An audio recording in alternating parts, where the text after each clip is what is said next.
vamos partir do seguinte: existe uma enorme relação entre mediunidade e ufologia. Por quê?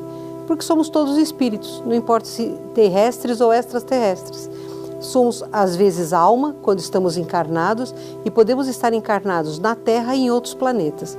Então, o contato, a mediunidade não é a comunicação entre planos.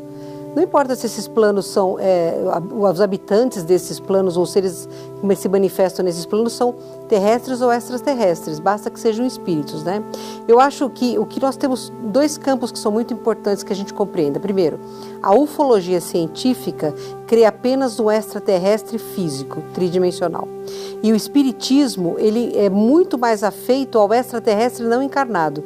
Quando na verdade nós temos são as duas formas, né? Hoje nós somos visitados por irmãos de outros planetas que deixam seus corpos na nave e se projetam em desdobramento para poderem estar em contato mediúnico conosco. Então os contatos são muito mais extrafísicos do que físicos. E até na própria história que nós temos de abduções e contatos, esses contatos ocorrem muito mais do ponto de vista extrafísico, ou seja, a mediunidade é fator fundamental para que se estabeleça este contato hoje entre seres terrestres e seres extraterrestres.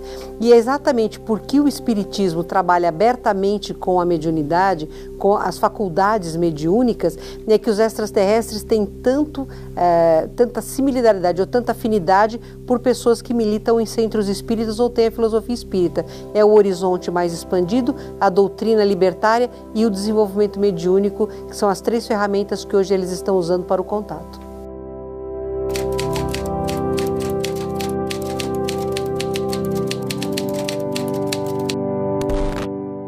Então, como eu estou dizendo que os extraterrestres que nos visitam são seres encarnados, na sua maioria, o contato pode ser mediúnico? Pode ser mediúnico, porque eles vêm para cá, para a Terra, em desdobramento, né? A nossa atmosfera é ótima para nós, hoje. Porque se nós trouxermos alguém da Idade das Cavernas ou do período medieval, ele morre com os metais pesados que são irrespiráveis para ele. O nosso corpo físico adaptou-se às condições climáticas, atmosferas que nós temos. E se nós trouxéssemos homens antigos, eles não conseguiriam sobreviver. Então a nossa atmosfera, ela talvez seja tóxica para seres de outros planetas que têm uma atmosfera sem metais pesados, sem tanto nitrogênio, mais purificada, mais úmida em alguns casos, mais seca em outros. Então, para a gente entender a manifestação deles física aqui, é complicado.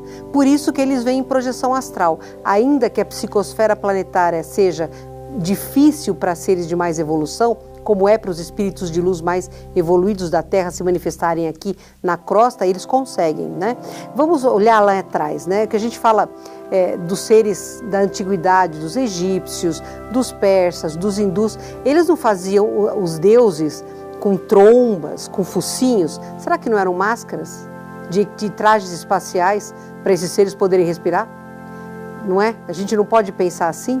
Hoje nós estamos numa outra fase em que nós conhecemos trajes espaciais. Para eles é muito mais fácil o desdobramento, em que eles se projetam e vêm ter conosco, assim como os espíritos da Terra vêm ter com os encarnados, através da clarividência, da clareaudiência, do contato telepático. Por isso que a mediunidade é a base hoje do contato com as civilizações extraterrestres. É muito difícil você ter um contato físico. Existe hoje uma preocupação muito grande, porque um número muito grande de centros pelo Brasil inteiro e até em Portugal, onde a gente já esteve tratando desse assunto, estão percebendo entidades diferentes lá. Como é que a gente percebe isso, né? Porque nem todo mundo é clarividente, nem todo mundo tem a mediunidade da lucidez, não é? Então, como é que você percebe? Os extraterrestres têm alguns sinais que são característicos. Primeiro, a temperatura baixa. Né? A temperatura do ambiente onde eles estão é notadamente mais baixa. Segundo, queima muita lâmpada, muito aparelho elétrico por causa do campo de estática. Eles têm um campo de estática que é um pouco complicado para os nossos aparelhos tecnológicos. Segundo, são a visualização de cores. Você visualiza esferas coloridas, que são sondas. Eles usam isso até a modo de estudar o que está acontecendo, quem são as pessoas. O contato puramente mediúnico entre nós e eles, quando não existe clarividência, você sente uma diferença de fluido. Porque quando você percebe o fluido de um irmão de luz ou ou sem luz, mais terrestre, você sente também uma carga emocional, né? Você sente uma familiaridade de pensamentos, a linha do pensamento, a maneira de falar é bastante familiar. Com o extraterrestre isso é diferente. Primeiro, porque você não sente sentimentos. Não é que eles não os tenham, eles os têm em mais harmonia do que nós. Então a nossa leitura é dificultada por causa disso. Segundo, porque o pensamento deles é um pensamento absolutamente assertivo, lógico, né? Eles não elocubram. Eles são muito retos. Eles costumam até dizer que o que nos perde é o excesso de vocábulos. Eles são muito assertivos. Então, se eles podem se comunicar por uma imagem, eles preferem, porque eles acreditam mais rápido, é mais eficiente, né? Então, e terceira, a própria vibração, a energia deles. Você sente uma energia muito sutil, né? E uma energia que pega você principalmente, a sensação é na nuca. Você tem a sensação, a presença, você capta muito a presença deles por uma pressão na nuca e às vezes uma alteração da frequência sonora. Então o seu ouvido entra, você percebe nitidamente a mudança de frequência sonora. É o que a gente chama de campo de estática. Campo de estática, óbvio, é um termo específico para as naves, mas o campo vibratório deles também é diferente do nosso. Então é assim que a gente percebe, né? E quem tem clarividência percebe coisas diferentes. Vê seres diferentes, não são humanoides, mas não adâmicos como nós somos. É portador do vírus HIV. E se fosse possível levar esperança para milhares de pessoas?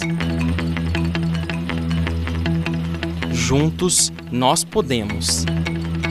Invista neste canal. Invista em um mundo melhor.